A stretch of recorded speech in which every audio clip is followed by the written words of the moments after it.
imbaasii deemtanii akka harka kannachuu qabdan Jawaar isiniif dhaamaatiin jira. Namoonni hedduun gaabifuma wal fakkaatuun halkanii guyyaa gabbaheeti waywaachaatiin jira. Aadde Kullee warra haala waywaachaa jiran san keessaa ishii takka. Aadde Kulleen akka jechaatiin jirtutti ani viidiyoon gaaf tokko gastii gubbatti ol ba'e waan waraabamtee hin seeneedhaan viidiyoon sun na waraabamtee jirti jechuudhaan dubbatteetiin turte. Viidiyoon sun akkamitti akka na waraabamtee tun ajaa'iba jettii bara Aadde Kulleen takka. Guyyaa duraa san gisee Jawaar suuraati maxxansu xiqqoonnee horadheetiin gabbee waa'ee jee. Guyyaa lammataa ammoo jee gisee dubbisan dubbadhee booda viidiyoon tiyyeedhaa waraabamtee ol kaa'amtee jirti dhubbettee manatti ol baatee jettee bara Aadde Kulleen. Innaa lillaahi wa innaa ilayhi raaji'uun jeetu mataa qabadhee jettee bara. Yaa ijoollee maaliif akka na salphiftan jettee bara Aadde. Guyyaa tokko dogoggoreetumaan dhimma gaafadhee viidiyoo sana jirtiin seene. An akkattiin gabbee lola Jawaar Mohaammed isaan erge isaa tokkos godhinaan jee akkatti lola beetee difaayaa firraa godha firraa achi dhiibuudhaaf. Edaan viidiyoon tiyyina jirti. Edaan namni istoora kaayyatee. Jijjiirra akkatti dhaabuu kun akkatti mukatti dhiibaa jira. Rifadheetu man tunaana jee. Ay kulle hojii keenya. Ifa mana dadhabee nama na bira jiran sadi maamuri kanneen mi'aan haatu dalaalaan jeen. Dhagayi guyyaa qiyaamaatillee wanni ilmi namaa kun addunyaa sana gubbatti hojjetu akkanumatti namatti ol yaa'u teessi rikoordii nama gubbaa dhaabbataa jirti. Kanaaf kan nuti halkanii guyyaa gabbaanii aboo gochaa hammeenyaa keessatti hin hirmaatina. Ilmaan namaa waliin nyaachisina. Warri Dubaayilleen qophaa'aadhaa jechaa jiran dallaalonni gartee maallaqa namaa nyaateetiin miskiina meeqa boochiseetiin kun dallaala ta'ee biyyarraa baaseetiin maallaqa irraa nyaateetiin hojii odoon naqin ijoollee karatti gannagee warri Dubaayilleen qophaa'aadhaa jechaa jira. Warri Dubaayilleen qophaa'uudha qabaa gama biraatiin ammoo waa hedduutu maxxanfamaatiin jira dallaalonni biyyarraa badaa jiranii warri gartee dallaalaa kan gartee maqaa dallaalummaatiin ijoollee miskiinaa gandarraa baaseetiin ficcisiisaatiin jiru gandarraa baddanillee bakka isin deemtan hundatti gartee uummanni akka isin basaasu gaafachaatiin jirreechaatiin jiran sheetichi kun eenyu dhiiroo iyyaafannoo nama kana warri beeytan eeruu nuuf laadda yeroo ammaan kanaa eessa jiraata maali hojiin isaa siboo sheetichi kun garuu jaboo seeqaas gubbaa taa'eetii sheekas ni fakkaata darasallee ni fakkaata namni gartee mudawwara kaatee shiftummaa dalagu gocha shiftummaa keessatti hirmaatu eenyu jechuudhaan guyyaa kaleessaa gaafateetiin jira. Dallaalotaa fi maafeewwanni biyya keessaa seera jalaa baduudhaaf gara Jibuutiitii fi gartee biyya Arabaatti akka fiigaa jiran dhageenyeetii jirra. Hoggaa Jibuutii isin keessa weelkaam achitti illee caasaa hattoota fi gantoota warra ilmaan namaa boochisu qabsiisuudhaaf qophaa'e hedduutu jira jaa Jawaar Mohaammed. Eeyyeen akkana obbo Hussein Bakaree yookaan Hussein Maabaraa kan jedhamu bakka jijjiirachaa dhokachaa akka jiru quba qabnaa jedha. Adamsuun itti fufeeti jira. Bakka agartanitti yeruma san eeruudhaan daddafaanu dhaqqabaa jechaa jira. Tokko ammoo jaartii isaa fudhatee badiyyan dallaalli. Akkasuma ammoo ijoollee lamaan tanallee gartee guyyaa kaleessaa maxxanseetiin jira Jawaar Mohaammed. Ijoolleen lamaan laayivii dhufuudhaan nama gataa turte tunilleen farditti barbaadamaatiin jiru. Hanga ammaan kanaa laqam gochuun hin danda'amne goda isaan jijjiirachaa itti dhokataa jira eeruu nuuf ergaadhaa jedha. Hammamuu dhokattu hundi ishiidhaa seera jalaa hin baatu jaa Jawaar Mohaammed. Akkasuma ammoo gurbaa gartee maqaan isaa Aslii jedhamu kan obbo Asliilleen haala kanaan tana dura gartee nama nagaa itti fakkaateetiin geemii faa beeyisaa fi ture. Mucaa gurraacha bifaan na fakkaatu ilkaan na fakkaatu maqaan na fakkaatu Aslii mucaa Aslii abbaa jaalalaa eenyuufaa beeka. Enu beek saftii galgala geemii beellamaa guddaa qaba. Gurbaan gartee gurraacha kun garuu Aslii lafa kaataar. Gurraacha kaarruu ka xiyyaa ka Asliin jechaanii ture san jaanii namoonni gariin gochaan maafiummaa isaan gartee hojjetan laayivii gubbatti ilmaan Oromoo wal nyaachisuu irratti hojjetan kun itti naqaamnaan barbaadamuu eegallaan jalaa baduudhaaf gara biyyaa itti gallakkise jamboo gaaruma keessatti nama dararaa turan keessaa miliquudhaaf gara Yamaniin gartee bahee bishaan irraan dabruudhaaf imalaa jiraa quba qabaadha jechuudhaan Jawaar Mohaammed guyyaa kaleessaa maxxanseetiin jira. Akkasuma mucaa tokkollee maxxanseetiin ture garuu mucaan sunillee gocha gartee badii kana gubbatti hirmaatullee ani akkuma taphattiin daqiiquma muraasaafin ol bahee gastii takka gubbaa taa'ee fuullee kiyya na mul'ateeyye. Ta'ullee garuu ani akkanatti yaadeetii miti jechuudhaan yeruma sanitti deebi'ee viidiyoo hojjetaatiin ture. Namni ilmi namaa waan akkanaa warratti raawwachuun obboleeyyan kiyyaa jee akka malee kakataatiin ture mucaan suni namumaatu gartee misteekaan Jawaar Mohaammed amansiisee hunoo innillee waan kana keessatti hirmaataa amma biyyarraa badeetiin jira biyyatti galee biyyarraa badaatiin jira jechuudhaan Jawaariif eeruu erganii.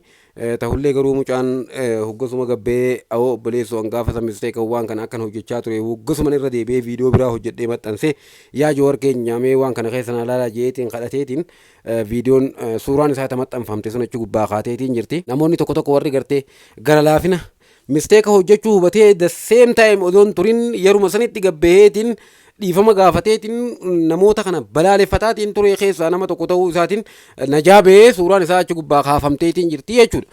Gurbaan Aslii fakkaatu kun gaa'imalarra jiraatii bakka gartanitti hogga inni achi bishaan kanarra dabree karaa Jibuutiidhaa as dhufe takkaa'u karaa Somaaliyaa kan achi as seene eeruudhaan daddafaan hunda qabaadha kara biyyaa akka deemaa jiru quba qabnaa jechuudhaan gartee maxxanfameetiin jira.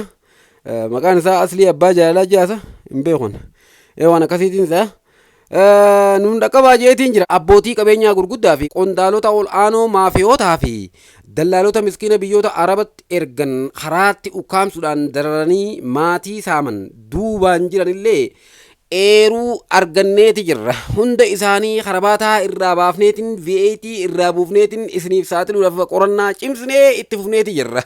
Hammasiifuu waan beeytan ergaa nu biraan gahaa jechuun maxxanseeti jira guyyaa kaleessaati. Warri gartee abbootii qabeenyaa taatanii fi warri qondaalota mootummaa taatan kan gochaa dallaalummaan waan hammeenyaa ilmaan Oromoo irratti hojjetaatiin jirtu kana duubaan jirtan hundi keessan of qopheessadha jechaa jira Joor Mahammadi. Warri biyya Dubaay illee qophaa'aadha guyyaa jahatu isinii hafee jechaatiin jira. Akkasuma ammoo ijoollee gartee karaa biyya Arabaa nama ergan dallaala tokko ganama kana maxxanseetiin jira. Abdul Jabbaar Maratee maafiyaa guddicha miskiina Oromiyaa guureetiin biyya Arabatti gartee erguudhaan karaa irratti qabsiiseetiin cafaquudhaan maallaqa saamu keessaa inni nama tokko erga dubbiin tun haate sodaateetiin dirree dhawaadhaa gara Yaman qajeeleetiin jira. Bakka agartanitti eeruu isaa nuuf ergaa jechuudhaan suuraa nama kanaa maxxanseetiin jira. Akkasuma ammoo dallaalli tokkolleen kan jaartii fudhatee karaa dirreedhaa kanarraa badeetu jira jedhan dubbiin tun dhagaamtee mootummaan qorachuu eegallaani. Hedduutu gartee waan kanarratti hojjetamaatiin jira. Warri gartee suuraawwan isaanii maxxanfaman ispeeshaalii ijoolleen gochaa hammeenyaa keessatti hirmaatte jedhamuudhaan suuraan isaanii baay'inaan maxxanfamaatiin jirtu warra gartee feemasa ta'e warra ummata duratti beekamtii argatan kan gochaa gartee laayivii gubbatti akka hojjetamuuf deeggarsa garagaraa kannaa turanii fi jechoota hin taane jechoota hamoo fayyadamaatiin turanidha warri suuraan isaanii maxxanfamaatiin jiranii. Warri gochaa hammeenyummaa harka ofiitiin ijoollee qabdee ijoollee irratti raawwatte ammoo hedduun warra duuba tattaa'u kan suuraan isaanii hin maxxanfamin tarkaanfiin garagaraa irratti fudhatamaatiin jiranii hedduun isaanii qabsiifamaatiin jiranii kun ammoo dhukatanii bakka jijjiirataatiin jiranii. Warri bakka jijjiirataa jirtanillee hundi keessanuu takkittiin keessan hin baatanii gizeedhaan harka of kannadhaa gara imbaasii deemadhaa badii balleessinee jira jaa dhiifama akka imbaasiin isinii godhu yookaan seerree akka dhiifama isinii godhu ni laallaatii gara imbaasii deemtanii akka harka kannachuu qabdan Jowaar isiniif dhaamaatiin jira. Namoonni hedduun gaabifuma wal fakkaatuun halkanii guyyaa gabbaheetii waywaachaatiin jira. Aaddee kullee warra haala waywaachaa jiran san keessaa ishii takka. Kanaaf kan nuti halkanii guyyaa gabbaanee aboo gochaa hammeenyaa keessatti hin hirmaatina. Ilmaan namaa waliin nyaachisina, waliin ficcisiisina. Dhiigni namaa akka lola'u karaa hin barina. Jechoota fofokkotoo dubbattanii akka ilmi namaa dhiiga wal lolaasu hin godhina jennee waan nuti halkanii guyyaa asirraa dubbannuuf kanaaf jechuudha. Akka qoosaatti akkuma taphaatti bakka hin taane bakka fokkottuu seentanii namoota hamoo namoota balaafamoo namoota gartee warra balaa tana gartee akka daranuu balaan tun babal'attu warra godhan warra laayivii isaaniirratti deddeemee hirmaatu hundaa'u balaaleffataate addunyaan guutuun kan jirtu yeroo ammaan kana keessafuu uummanni keenya jechuudha. Rabbiin gartee uummata hamoo kanarraa isin najaa isin haa baasu. Warra gartee badii akkanaa hojjetee dhiiga ilmaan namaa wal lolaasise dhiiga ilmaan namaa akka gannaqamu godhe hundi isaanii takka takkaan seera jala oolfama. Wanni kun ammoo dhaabbachuu hin qabu hanga gartee maafiyoonni gurguddoolleen takka takkaan seeratti dhiyaataniiti caasaan dallaalaa kan ilmaan miskiinaa karatti cafaqaatiin haadha fi abbaa humaan qabne giddiidhaan itti bilbilsiisaniitiin maallaqa ergisiifataatiin turan. Kan ammallee hojii kana gaara garagaraa keessatti bakkoota adda addaa maaddeeffatanii tatta'aniitiin ilmaan hiyyeessaa wal nyaachisuudhaaf karoora qaban. Hundi ishii ammatti gartee rifatteetiin bakka seentu dhabdee goda jijjiirachaa akka jirtu eeruun garagaraa dhufaatiin jira. Hundi ishii seeratti ni dhiyaatti inshaallah yeroo dhiyootti. Takka takkaan hunda warra beeytanii warra ilmaan namaa miskiina hiyyeessa dararsiisaa maallaqa humnaan nyaataatiin ture haadha fi abbaa isaanii iyyisiisaa miskiina gartee halkanii guyyaa boochisaatiin jiru jechuudha. Hundi isaanii seeraaf ni dhiyaattu abdii jettuu qabna. Hullee maal jettime? Nama si sodaadhu ajjuwaale sodaadhu rabbii tokko qofa nama sodaatu irraa nama hagan takka kam iskaala zarraa addunyaa kana roonni sodaachisu hin jirre keessaa. Ni sodaadhu waan kana waan sodaadhu. Sodaadheetii midhaan sodaadheen du'u. Garuu marra booda Oromoo waan jettan natti ilaal. Ana Oromoon beeku Oromoon an beekina rabbitti si qabe. Ana Oromoo waan jaamu ana isin beeku nan beekina. An Firoonaan adeera baaqiyyaati adeera kiyya. Ashanii Firoonaati. Ana Oromoo miti. Gabaaba Arsiin dhageenye Walloo beeku Jimmaan beeku Harargeen beeku. Kami Harargeen waan jaamu dhaga'uuf illee fadhu illee dhaga'u Arsii waan jaamu. Kunoo wanni beeku laal. Reala kiyya qofaan hojii naasan bileetii jallaa. Anduraalu miskiina waggaa 12 mana rabaa dalagee taqa. وصلنا أنا ربع لو قلت له دوتا كرر رمتة ودول بدل قلت له قصدي ما قافر نرى رمتة دي مغرفل مين تيجي كل قلت كرر الله ده قلت كرر فرد وصلنا أبدوني وصلنا أنا ربع لو قلت وقاه ولا لم وصل جازام بين دلقة شطرة ورمر كدام بيأخو ورمر سوانا قوتين بيتو قافة جيما سنة موجسني هقول تومني أنا فرونا أنا ما فرونا قافة سن أجابت جباني دي قوة تانية جبادو انت الحرارة يعني ميرا كيسا نقلتني ان كومنتي لالي تفيجي عرف سنة دبلتي نانجاني ان جولة تكيشو نفر كيساني بدو باقي والله قام سنة كسنا قول ان جولة نرقيتو سيقلتي أكنا قول نسيتي مو بوتا تينيا هذا فاتي دبلتي تن أجوزات الرب سنانجان ان جولة نرقينا جالتي خلو أقرأ دبلتي جاني نان تكيشو نقزنجو كوچو دي جتي نتايتو ورتي فيجي بوانا فاتي ميرا كيسا قلقا أكنا تي قوتا تينيا gift tanya kurli harge yani tinaofani jolle tun gift intina kanani para dullati hada fati ajuza jani hada fati um darab sene bilati itina ariyan ana hada fati karati tifige bo hada fati nyurana hakabba ana fati nyurana hakab ittifige hada fati jolle asin darab se angafar garbu dubbaname angafas ga hada fati ko fafim dibe ha jolle ten jala le kita kolle lasi dure nadi se blok sene kodu asuma gara jolle arsi na arab sen ambar wa mega wal kaysanate wala wa mega wal kaysanate gafasan bar waja wa bara jibbe sarsin ka wara gafasan jollu ma dara mina kaysa galti gafasan le kasna wale lama farat yalla ya qarsi to ko gaba bulok na gol urban asin gizira barsa cim bulok na wala asin gizira barsa cim bulok na gol asu maga galet narsi butu elu kisan gol ya umma tarsi yalla la kaysa ne kasna gol yalla le na kabu qarsi di ifa mana gol yalla ya arsi bulok na gol gafasan mira kaysa gale lugara bijalti yolle arsi dara majjefti si galte namni dira arsi dandame akana bishan yana ta dandame akam bis mira kaysa galte bodo juar ma boss na godo kono ina ma afam bane jeeti gubban taw ama japasti kokata ko dibate abale yaqi ya juar kanya surana raji jira jona dago abo juar rabbi da surana raji jira wayna daga gurban ka biya badu mata rado kubsate kana abiya badu mata kubse ko diga dan famo diga falaki ya majan abiya man ruku basa muti fitu jur eda gurban na mi abiya ndago kan dadi na ruku barana je ba wala nu bi rabbi ya bala ya kai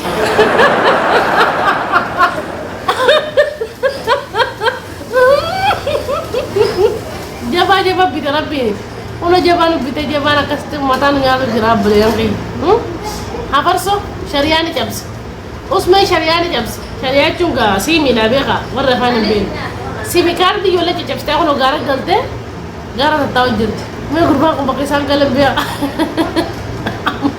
amala bakalu buki nemeni bakatar po mako astagfirullah wa jalla ya jolle warra fanin wasan gona wallahi ya jolle haran geda wallahi kese nago tamu ya sabon tanya tv jolle arab si ada fatan anja tani kana golin na tani na mugata isane kamaratu na kofaltan wallahi wala sin nagodan itina fi isane khobe khubba tabatan sanu dakhaye dedina ada fatan tifige arsi gutu te arabse anna waji na je ko bandina barrisi na yichi se ga waselle sigalte amma tu na ge wa arsi ti am so sorry nifam anga was jala lekhiyatu wallahi arsi ti ilmasi komando wallahi amalle di maraba bakatan ilmasi ko wando gafani sin arab sisan anjal le khiyatu arsi blog na gode mira kay sangale jolle harar gedu hala fati arab si sin nadire akasi mira kay sangalje wa bazide nyarab adin tanati kishon hadi fati dullati jani me kalam tu beta gizo uriga tikay sa numir kanti namir asani sin nadirani ni fa mana goda wallahi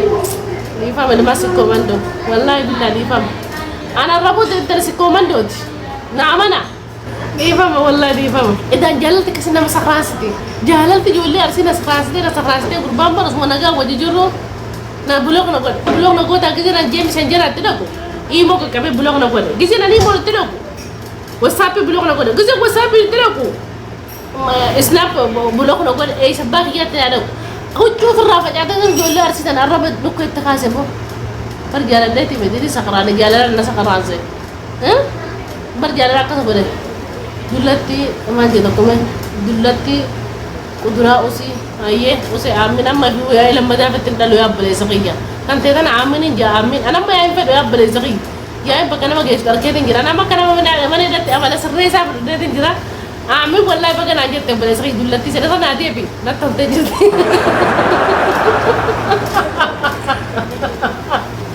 نادي بي دولتي سلبو لبو تنادي بي أنا ربنا ما فرني تاونا يا فارين ندم أنا ربنا سفرني كبجان تاونا يا آمين آمين كذا دولتي ناجي كنا آمين إنجا Sino? Maka si Badriya di am tinanin ju maga kaya kabigyan kaya nang rampa na video wala dan chike sabu kasi mo magasan kayo ma magasan ko di pa man ako nada Badriya di am tinanin ju wala juara mamat wala Badriya sa na ko banji sama ko maki ko na ko banji sa rampa demi wala rampa demi maka si Badriya Yusuf jam tinan rifat ya rabbi ya rakamin tanya gurmesa kono Badriya di am tiyan na video boleh saya gurmesa kaya may gift di ko na alter biya bereda kanya kontar mata kondu gara kana marimana ke kontar ta korim kita da bele sagi biar mama gara na sene gara kana marimana kasi wali na lake ya bu afa tana jiadu gifti alder ba walla na ko ko giru ka bere ga guya tane ana dura na katnu katu dalal dai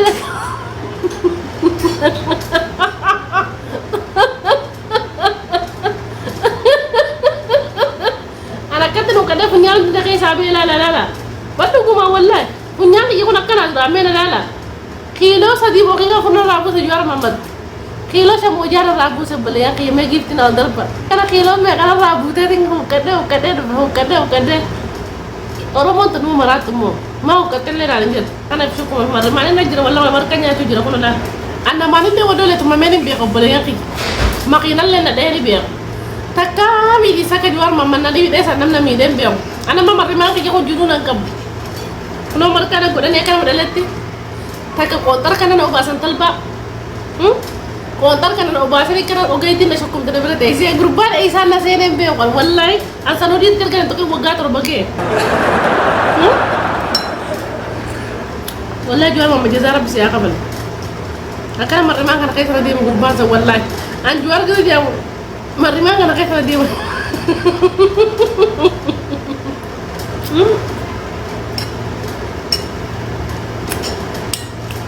Umar kata kenya tu jura jual lagi, Umar kan tu merimali tu aja lagi. Ma juar sudah turun anjatan. Ni sudah ada juar ma kini sudah. Anak diisi, anak delay tu mana nama diisi? Hiji. Gila tu. Anak delay tu mana nama diisi? Wajahnya nama sudah bikin pun kita tangki fi bangki kabdu, dah jadi aku tempatnya. I'm so sorry. Di mana tak? Gak apa tu raja ini tidak jago basiti. يا لين كده جتمود دين عجت جاتور ترى على فاتي ميرا غير سنة جلجتني أكن أمة أرسيد عرب سنة قدرات ترتن أنت نبود دسون دي ميرا غير سنين قال والله بالله ليه تاني جوارا ما مكان الدنيا سودان تكون أولين في الدنيا مسكين دتي ما ما تقول لما دلين دتا هو تجار خفت أنا ما جزء كبا أقول لا برسنو كجاني بيتا ولا ناجي بسني بيتا نيم من بيتا بلسن من بيتا قول أما جولنا هذا كيف تقول لك أبي كجان جول الأرسي يقول لك أبي كجان يا ربي غير قبري كمين تانجي يا ربي الموت كنا رانا بنيمان إذا ترطر يا قا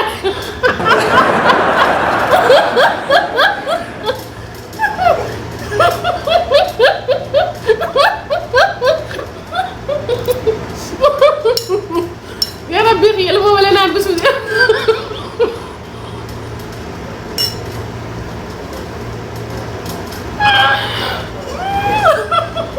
durani fitila dirani jolle na gas gara galte juar kulle ka bikajjan juar kulle bira kutini kulle ka bamu ka bikan anjan ya rabbil mota kan kabu juar na ko ci sama ne dat ya hali ka hiya kamen takatin ya tay wala sen nago tam moya mo en base ni sebsa base abo ira gurba kana ka furu sana magay sa den wala ni gurbati ni base bul jur base bi tan na tiago bukan ni makan sa para jim makan barai sama kasa